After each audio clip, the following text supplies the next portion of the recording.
So we have a brown box all the way from Aliexpress, but what is it, Dan? It's not descriptive, but there is a sticker on the back. And if you can read it, it says, mini macro mechanical keyboard, 3 keys, 1 knob, USB gaming, custom programming, knob, portable, custom 3 keys switch for photos, hop, color black. And what is that? Well, let's have a look. But actually, it's not in the box because we've been using it. And I've got to say, I'm very impressed. You're going to want to watch this one. So what is it, Dan? This is it. This is what you get. This is the main thing. But before we have a look at it a bit further, we'll have a look what's in the box. It is a Type-C device, so you get a USB, a Type-C once again. Another one of these purple cables. I love that. It comes in a little bag. And there are some instructions in the bottom on how to get started. It is pretty simple, but I'm surprised to what you can actually do with it. So what this thing is, it's 3 mechanical, I think they're mechanical switches, and this knob here, which you can actually program. It's got a Type-C interface, that's how it goes in. It is a bit of a thick boy, but I think that, you know, it's a bit substantial. It's not going to just fly off the desk with the weight of the cable. Yeah, it's very substantial. This knob feels nice. It's one of them where you like, I forget the name. I'll hopefully put it on the screen. You just turn it slightly and you can kind of feel it. Fits nicely into the next groove. I love that. What would I use this for? And there are many uses. It's programmable. We're going to get into the software side of it because you might have a use for it. They suggested some uses for it. But I think I have found my favourite use for it.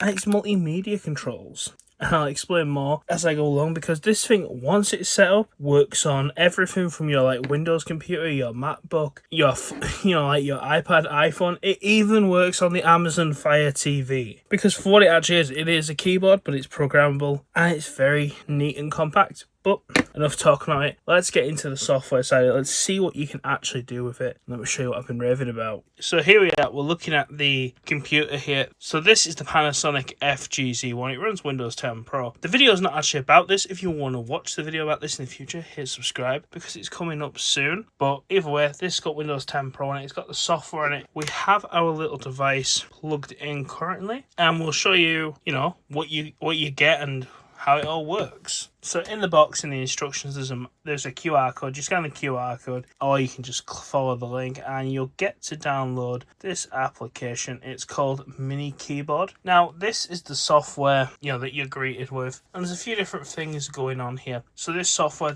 I presume they make bigger ones of these, and this software basically just does all of them. So on this particular one, we have 3 keys and 1 knob.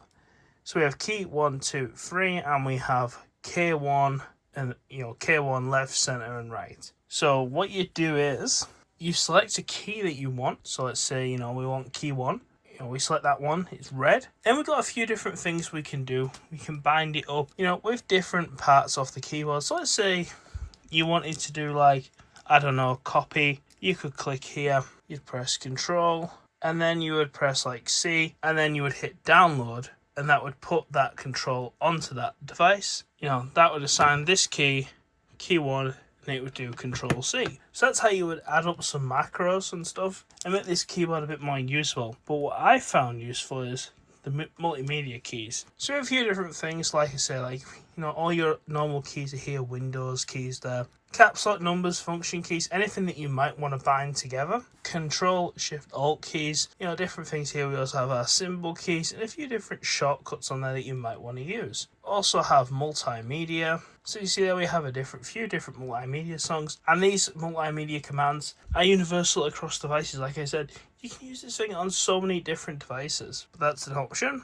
There's also some LED controls. We'll go over those in a second. And there are some mouse controls. Wheel up, wheel down, control plus page wheel up. A few different commands turn in. But I think first of all we'll have a look at the RGB side of it, because this thing has some RGB. So this software, as far as I'm aware, only does run on Windows, even though you can use the keyboard on several different things. You need Windows because you need this software to basically program the keyboard. So we go LED and we click LED light mode 1, and then if we download that to the device, you'll see that the LEDs go off. That's what mode 0 is. If we go to mode 1, download, you can now see that the LEDs do something different, and they go basically where it was press last, like that. There is no LED for the knob. You see if you look at it that way, it is quite bright. and it changes every time you push it. If you want it how like I had it, it's LED mode 2, download, and then, you know, it just goes along like so. But other than that, we can go to our multimedia thing. The only thing I don't like is when you have this thing plugged into the computer, you can't actually see what command you've set. So if we look at key 1, even I've already previously set this to previous song, doesn't know that this already is, even though it's connected, and that it doesn't know that it is previous song. So we hit that, download successful. And then if you want to do the knob, so for example, if I press the knob on here now, you'll see, if you can see that there, it muted up there. So knob center is the knob in the middle, and then I have it going up.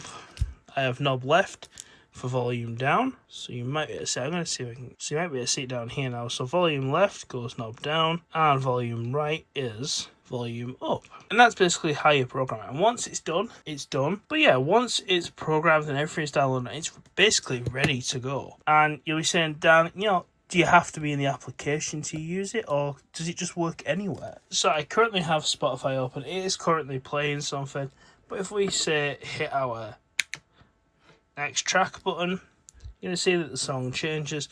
We can also change the volume by turning it. We can also mute it by pressing the middle bit. We can go back. With Spotify, it does depend. If the song's already playing, you might have to double press back, like that. See what I mean?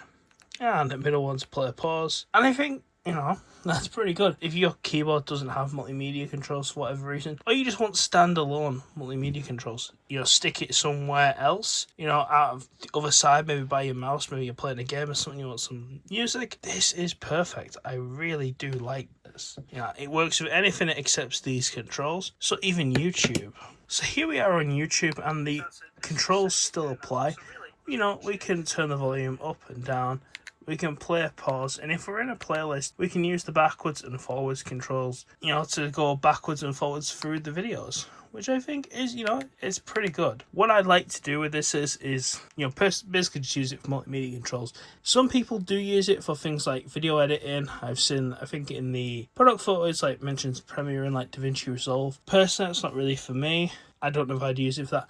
Maybe if I had the bigger one, you know, with more options on it. But at that point, I already know the shortcuts, so it's not really for me in that respect. My editing's never too complicated, as you've probably seen if you watch the channel. But let me show you it working on another device, because I think this thing's so cool for that reason. So I went and got just another adapter, just so we can plug this into the iPad. Of course, you could just use it as C to C, but that would be too easy. And give it a second to like power on. And there she goes. Yeah, and you can see there across the top the volume is going, and yeah, you know, you can press that back button. There's my video, there's a different video, you know, and there's another video, and it's all pretty good. It works surprisingly well, which I really like. You know, plug and play. Once it's set up, that's it done. You know, I feel like at times I might want to add some physical media buttons to my like TV. As I say, you can plug it into a Fire TV and it just works. Another thing as well, if you've got a MacBook and before you power it on, if you unplug that, turn that all the way to the top, and each one of the like, little increments is one of the squares on the MacBook's volume bar. So that works really well, because it goes all the way around about here, and then that's the top, and then you can turn it all the way back, and it's perfectly aligned if you've got a bit of OCD, and that line on there would bother you. Overall, a really impressive piece of kit as well. I don't think I mentioned the price. This thing I think was about £6.50. It was less than $10 American for this, you know, and it's pretty amazing. Customizable. You can use it for multiple different things. I think everyone needs one. Honestly, one of my favourite bits of tech recent from Aliexpress. Like, comment, subscribe, guys. Let me know what you think below, and I'll see you next time.